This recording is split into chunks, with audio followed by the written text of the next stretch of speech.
North Korea fired what was believed to be a ballistic missile on Tuesday, the second within a span of days. It comes after leader Kim Jong-un threatened more military advances in a New Year's speech. And South Korea's National Security Council expressed strong regret at an emergency meeting, saying the repeated offense risked destabilizing the region.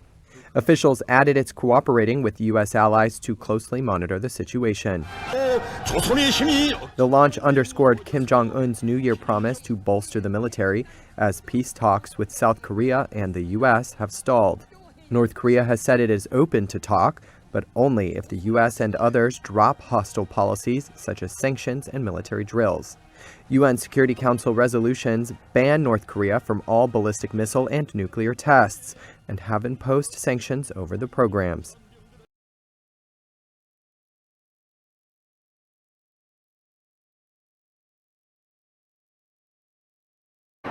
A slow return to normal in Almaty after the government restored internet access to the beleaguered city after 5 days.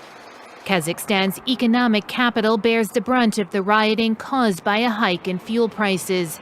Dozens of people were killed in the clashes, buildings were burned, and stores looted.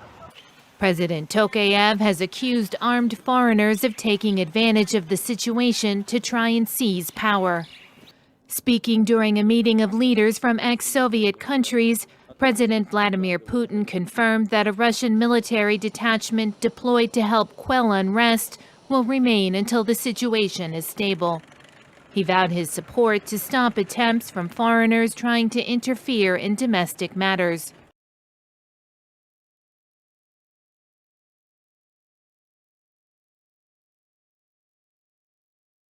Now, Turkmenistan's president has ordered the extinguishment of the country's gateway to hell, a fire that has been burning for several decades in a huge desert gas crater. In a televised remark, the president said, and we quote him here, "We are losing valuable natural resources for which we could actually get significant profits and use them for improving the well-being of our people."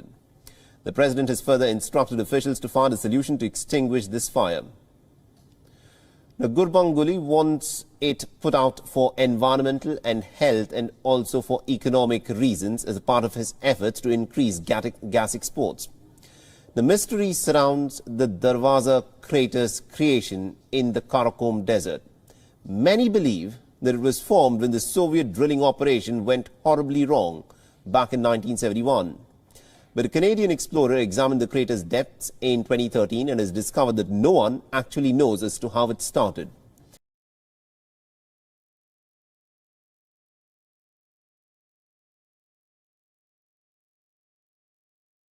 One day after it was hit with sanctions from the ECOWAS, Malian authorities retaliate.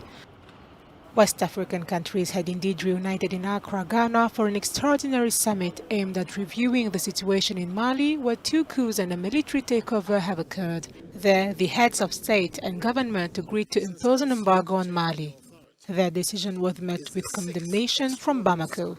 In a statement read on national television, Colonel Abdoulaye Maiga detailed the harder line adopted by the junta on relations with ECOWAS countries.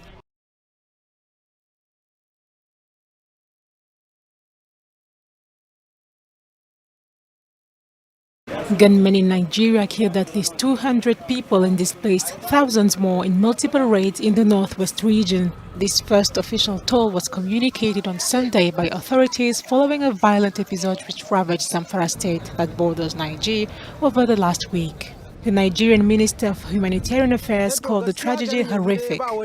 Gunmen rampaged through Anka and Bukuyum districts, murdering dozens of people and dealt a heavy blow to authorities struggling to restore order.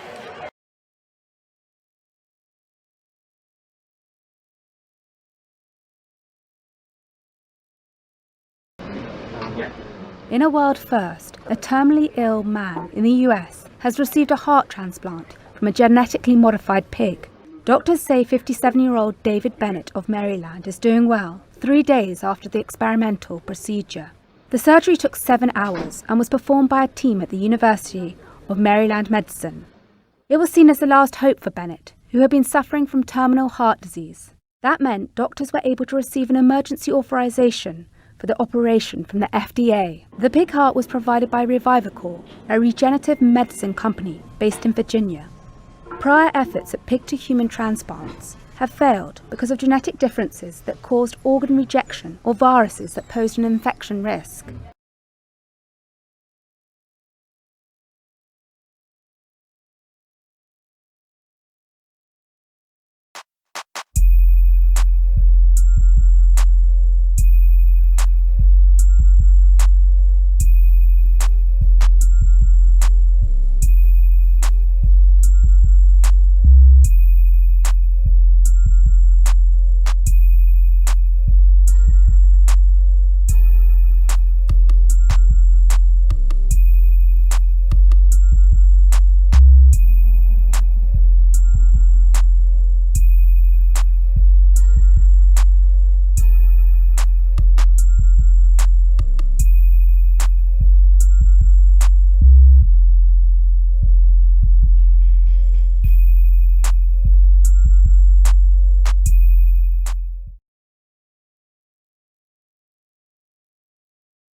This was Daniel Ortega's fourth consecutive swearing-in ceremony. Flanked by his wife Rosario Murillo, his vice president, he vowed to improve conditions in Nicaragua, the second poorest country in the Americas after Haiti. The presidents of Cuba and Venezuela were there, and also delegations from Iran, Bolivia, Russia, and China. But Ortega was snubbed by almost everyone else. November's presidential elections have been dismissed as illegitimate by much of the international community. The majority of Ortega's competitors were imprisoned so they could not run, and thousands of others have gone into exile.